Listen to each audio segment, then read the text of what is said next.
বঙ্গবন্ধু কন্যা শেখ হাসিনা 2008-এর 29 ডিসেম্বরের ক্ষমতায় আসার আগ পর্যন্ত জিডিপিতে 74-75 সালে 7% জিডিপি অর্জন করেছিল বঙ্গবন্ধু সরকারের শাসন আমলেই। অর্থাৎ আমরা যারা পরবর্তীতে বলি যে এই রকমের পরিস্থিতি অমুক সরকারের আমলে, জিয়াউর রহমানের আমলে হয়েছে, এই কথাটা আদৌ সত্য নয়। সত্য হলো এই একমাত্র 74-75 সালের শাসন আমলেই জিডিপি প্রবৃদ্ধি 7% ছিল। আমাদের এই বিষয়গুলো ভুলে গেলে চলবে না। এখন আসেন রাজনীতিতে শাহেদদের যে ব্র্যান্ডিংয়ের কথা বলছেন, সেটা যদি আমি বলি, ব্র্যান্ডিং আওয়ামী লীগে যেভাবে আসছে, আমি ব্যক্তি মনিরুজ্জামান মনির, অনেক টেলিভিশনের টকশোর প্রডিউসার, অনেক টেলিভিশনের সঞ্চালক, তাদেরকে সরাসরি প্রশ্ন করেছিলাম কবে কোথায় শাহেদ আওয়ামী লীগ করেছিল। এবং আমি টেলিভিশনে এই ঘটনা ঘটার পরে যখন শাহেদ ধরা খেলো, তার আগে আমি বহুত মানুষকে সাবধান করেছিলাম, সরকারের উচ্চপদস্থ অনেক মানুষকে আমি জানিয়েছিলাম he doesn't belong to Awami League. মানে আমাদের রাজনীতিতে শুধুমাত্র আপনি শাহেদকে আওয়ামী লীগের চেনার আগে বাংলাদেশের রাজনীতিতে ওর রাজনৈতিক বিশ্লেষক হিসেবে কেন ডাকলেন? কে প্রথম ডাকলো?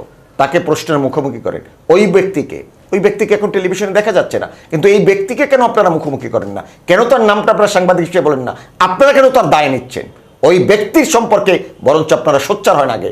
ওই ব্যক্তি বহু মানুষকে এই রকমের শাহেদদেরকে তৈরি করেছিল। আসুন সেই জায়গাটায় সব সৎসাহস নিয়ে কণ্ঠ সোচ্চার করি। শুধুমাত্র মনে করেন ওই ব্যক্তির প্রথম তাকে ব্র্যান্ডিং করলো, তারপর মাহমুদ আল ফয়সালের টেলিভিশন হয়তো বা গেল, বা জিল্লুর রহমানের প্রোগ্রামে গেল, সে কারণে মাহমুদ আল ফয়সাল বা জিল্লুর রহমানকে আপনি দায়ী করতে পারেন না। প্রথম কোন ব্যক্তি তাকে ডেকেছিল? প্রথম কোন ব্যক্তি টানা 2-3 বছর তাকে রাজনৈতিক বিশ্লেষক হিসেবে বাংলাদেশের টেলিভিশন জগতে তাকে পরিচয় করে দিয়েছে? আওয়ামী লীগের আন্তর্জাতিক সদস্য যখন করেছিল কমিটির, সাব কমিটির, তখন হয়তোবা সেটা অনেক পরের ঘটনা, কিন্তু তার আগে 5-6 বছর টেলিভিশনে তাকে ফ্রিকুয়েন্টলি আপনারা কেন এনেছিলেন? সেগুলো আমাদেরকে বিশ্লেষণ করা উচিত।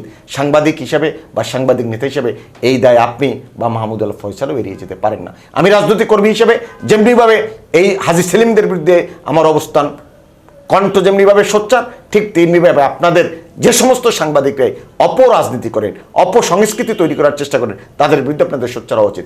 রাজনীতিকে আপনি যদি কলুষমুক্ত করতে চান, তাহলে সাংবাদিক নেতা হিসেবে আপনার কি দায়িত্ব আছে? আপনার দায়িত্ব হলো যে 5 জন ভালো সাংবাদিকদের তৈরি করা।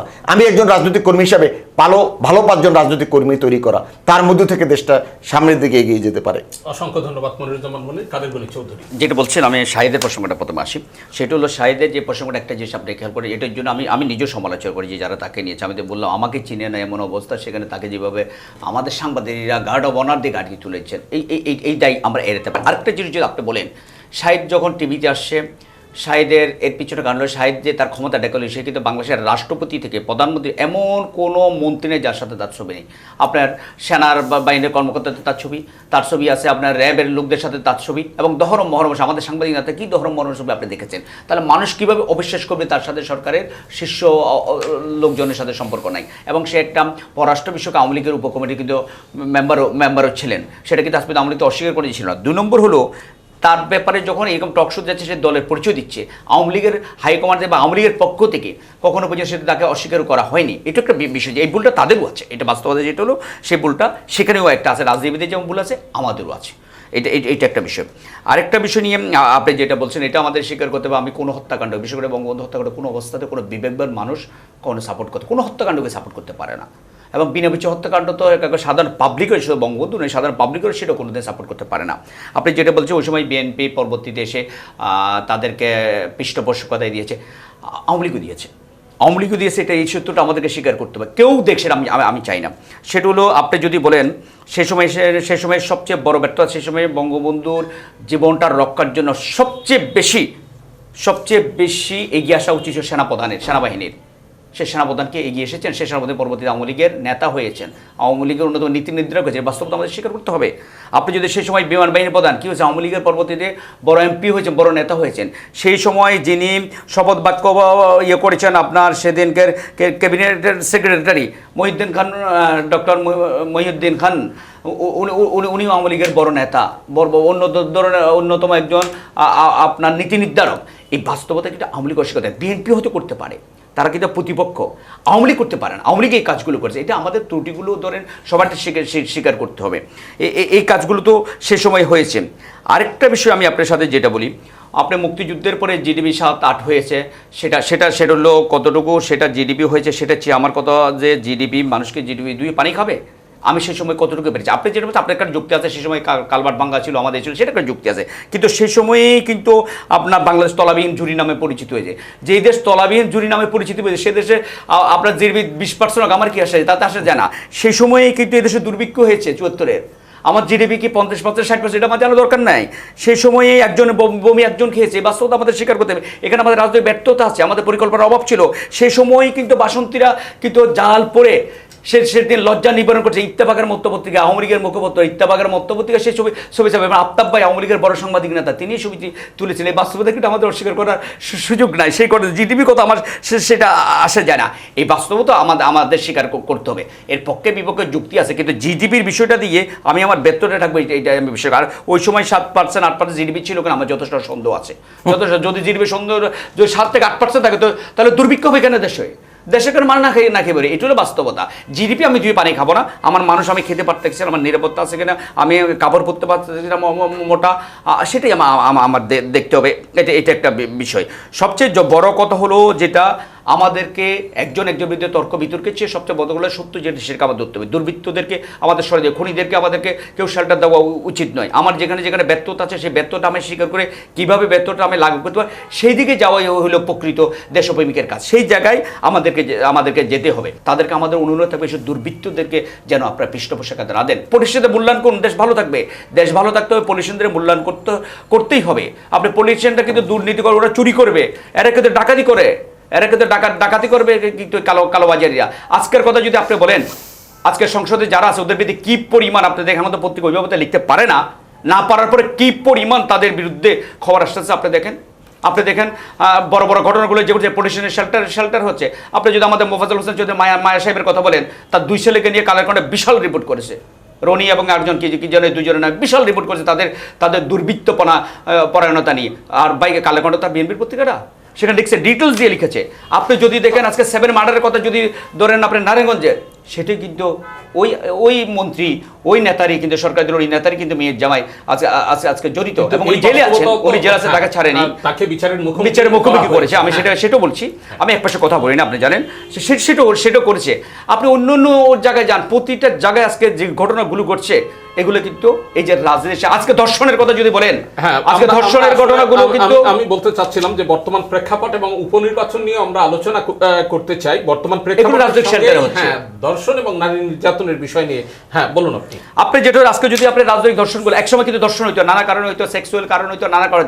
আজকে কি হচ্ছে? রাজনৈতিক কারণে ধর্ষণ হচ্ছে। কিরকম ধর্ষণ হচ্ছে? একসময় ধর্ষণ কি হয়তো ব্যক্তিগতভাবে যৌন ক্ষুধা মেটানোর জন্য কেউ হয়তো ধর্ষণ করতো, আর এখন কি করে? এখন পালাক্রমে আপনার 10-12 জনে ধরে নিয়ে দর্শন করছে। এটা শুধু যৌন ক্ষুধা মেটানোর জন্য না, এবং কারা এর অধিকাংশ কিন্তু প্রভাবশালী লোকজন, অধিকাংশ সরকারি দলে। আজকে হয়তো আওয়ামী লীগ ক্ষমতা আছে, তারা একচেটি করছে, হয়তো অন্য দল আসলে তারা করবে। এই জায়গাটাকে এরা রাজনৈতিক শেল্টার না পারলে, আপনি যে দুর্বৃত্তপনার কথা বলছে, রাজনৈতিক শেল্টার, যেটা কিছু সত্য।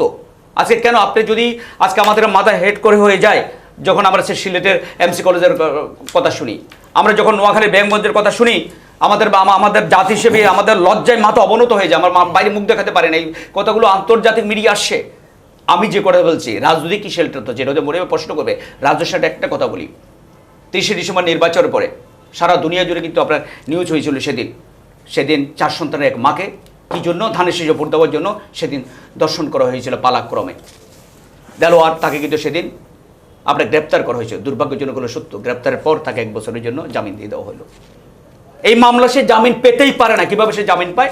অনলি সে সরকারি দলের লোক বলেই। কদিন আগে বেগমগঞ্জে আরেকটা যে ধর্ষণের ঘটনা ঘটলো, সেই ঘটনা দেখেন, সেটাও কিন্তু সরকারি দলের লোকেরা করছে। কারণ তারা মনে করে যে আমি দর্শন করছি, অপরাধ করছি, আমাকে তো বের হয়ে যেতে পারবো। মানে রাজনৈতিক আশ্রয় প্রশ্রয়। এক্স্যাক্টলি। আমি কিন্তু আওয়ামী লীগ আছে বলে সমাজে তাই নয়, এটা অন্য সরকার করলো, অন্য সরকার বললো, একের কথা বলবো। আমাদের কাছে পক্ষপাতিত্বমূলক কথা বলার সুযোগ নেই এখানে। এটা দেখতে হবে যে এই রাজনৈতিক দুর্বৃত্তপনা, এটা থেকে আমাদের বেরিয়ে আসতে হবে। এদেরকে শেল্টার দেওয়া যাবে না। আমি একদিকে বলবো যে দর্শকের কোনো দল নাই, এদেরকে আমরা চিনি না, দর্শকের কোনো দল নাই, এদেরকে বিচার। আরেকদিকে দর্শন বিরোধী যখন মিছিল, আপনি সেখানে হামলা করবেন ফেনীতে, দর্শন বিরোধী মিছিল হলে পুলিশ পিটাবেন, সেটা তো একসাথে না, এটা তো বিপরীতধর্মী কথাবার্তা হয়ে যায়। আমার মনে হয় যেহেতু সরকারি দলের প্রতিনিধিত্ব করেন আমাদের মনিরুজ্জামান মনির, তার কাছ থেকে এই বিষয়ে শুনবো। দেখুন, প্রথমত দর্শন বা দর্শনের সাথে যারা জড়িত, এটা অত্যন্ত নিন্দনীয়, অত্যন্ত দুঃখজনক, অত্যন্ত বেদনাদায়ক। আমি বা আমার সরকার, আমার দল এর ব্যাপারে আমাদের অবস্থানটা কি এটা দেখতে হবে। বঙ্গবন্ধু কন্যা জনবন্ধু শেখ হাসিনার সরকার এদেরকে আইনের মুখোমুখি করছে কিনা, বিচার করছে কিনা সেটা বুঝতে হবে। তবে হ্যাঁ, যেমনিভাবে আমার সহযোদ্ধা আলোচক বললেন যে 2008-এর 29শে ডিসেম্বরের নির্বাচনের পর ধানের শীষে ভোট দেওয়ার কারণে দর্শন যে করেছিল তাদেরকে গ্রেপ্তার করা হয়েছে, 1 বছর পর জামিন পেল। কিভাবে জামিন পেল এই কথাটা খুব সোচ্চার কণ্ঠে আমার ভাই কাদের গনি বললেন, জামিন প্রত্যাশা করেন নাই। That's true. উনি একজন সমাজ সচেতন মানুষ হিসেবে, রাজনৈতিক সুচিন্তিত মানুষ হিসেবে ওনার এই দাবিটা সত্য। আমি সভ্য দুনিয়ায় আমিও সেটা প্রত্যাশা করি। কিন্তু দেখুন কাদের গনি, আপনি একদিকে 2008 সালের 29শে ডিসেম্বরের নির্বাচনের পর শেখ হাসিনা বাংলাদেশের প্রধানমন্ত্রী, দর্শনকারীদেরকে আইনের মুখোমুখি হতে হয়েছে, গ্রেপ্তার হয়েছে, 1 বছর পর জামিন পেয়েছে। এই রাষ্ট্র 2001 সালের 1 অক্টোবরের নির্বাচনের পর 10,000 মানুষকে আপনারা সেদিন, আপনাদের বিএনপি নেতাকর্মীরা 10,000 মানুষকে, একটা ক্যারেক্টার আপনাকে আমি বলি, সেই ক্যারেক্টারের উত্তর আপনারা দিতে পারবেন না, সেই সক্ষমতা গোটা বিএনপির নাই। এক পূর্ণিমা রানী শীল, সিরাজগঞ্জের 12 বছর 6 মাসের একটি মেয়ে নির্বাচনের পর পালাক্রমে দর্শন করেছিল। তার মা আত্মচিৎকার করে বলেছিল, বাবা তোমরা একজনের পর একজন আসো। আজকে সেই পূর্ণিমা রানী শীল কি একটি বিশাল ট্রমার ভিতর থেকে বড় হয়েছে। 2001 সালে 1 অক্টোবর নির্বাচনের পর পূর্ণিমা রানী শীলের ছাড়া দর্শনকারী তাদেরকে কি আইনের মুখোমুখি বিএনপি প্রধান বেগম খালেদা জিয়া করেছিলেন? করেননি। ফাহিমা, মাহিমা, এরকমের হাজারো ঘটনা ঘটেছে। আমি বরিশালের মানুষ, মাহমুদ আল ফয়সাল ভোলার মানুষ। 2001 সালের পর আমরা জানি বরিশালে কি হয়েছিল, গৌর নদীতে কি হয়েছিল, আমার নির্বাচনী এলাকায় কি হয়েছিল, হিন্দুদেরকে কিভাবে 71-এর গণিমতের মালের মতন 2001 সালে 1 অক্টোবরের নির্বাচনের পর নিয়ে এসেছিল। আমি এই কারণে কথাগুলো বলছি। একটি রাষ্ট্র সেদিন দর্শনকারীর পক্ষে দাঁড়িয়েছিল। আজকের বঙ্গবন্ধু কন্যা শেখ হাসিনার সরকার তাদেরকে আইনের মুখোমুখি করে তাদের মৃত্যুদণ্ড নিশ্চিত করার জন্য বঙ্গবন্ধু কন্যা শেখ হাসিনা সরকার কাজ করে যাচ্ছে। আসুন 74 সালের দুর্ভিক্ষের কথা বলেন, 1971 সালে যারা মহান মুক্তিযুদ্ধের সময় আমার বিরুদ্ধে করেছিল, যাদের বন্ধু এই পরাক্রমশালী যুক্তরাষ্ট্র, সেদিন আমাদের চাল পাঠাবার কথা ছিল, খাবার পাঠাবার কথা ছিল, সেটা পরে আবার নিয়ে গেছিল। সেটা একটি সৃষ্টি দুর্ভিক্ষ, ক্রিয়েটেড দুর্ভিক্ষ ছিল সেদিন। বাসন্তীর জাল 1996 সালে 12 নির্বাচনে আমরা ক্ষমতা আসার পরে সেই বাসন্তীর জালের ঘটনা গোটা বাংলাদেশের মূলধারা সমস্ত পত্রিকায় চলে এসেছিল। ফ্যাব্রিকেটেড নিউজ করেছিলেন আপনারা যারা স্বাধীনতা বিরোধী শক্তি, এগুলো উঠে এসেছিল। বঙ্গবন্ধু সরকারকে প্রতিনিয়ত 71-এ পরাজিত শক্তিরা বিভিন্নভাবে অসহযোগিতা করেছিল। এই কথাগুলো কেন আপনারা ভুলে যান? যারা 72 থেকে 75 সাল পর্যন্ত 71-এর ঘাতক, রাজাকার, দালাল, তারা বিভিন্নভাবে বাংলাদেশকে অস্থিতিশীল করেছিল। রাজাকারের সন্তানরা বিভিন্নভাবে বিভিন্ন জায়গায় আশ্রয় নিয়েছিল, জাসদের গণবাহিনীতে ঢুকে বিভিন্নভাবে এই দেশটাকে অস্থিতিশীল করেছিল। সেখান থেকে কষ্ট হচ্ছে বঙ্গবন্ধু। আরেকটা কথা আমি আপনাদেরকে বলি, বিএনপি যারা আপনারা করেন বা মানসিকভাবে সাপোর্ট করেন, করতেই পারেন। আমি বলছি সমস্ত মানুষ আমাকে আদর্শকে ধারণ করবে এটা ঠিক নয়, কিন্তু বাংলাদেশ যে মহান মুক্তিযুদ্ধের মধ্যে একটি দেশ, বাংলাদেশে একটি 3টি সংজ্ঞা আজকে আপনাকে বলে দেয় কাদের করে।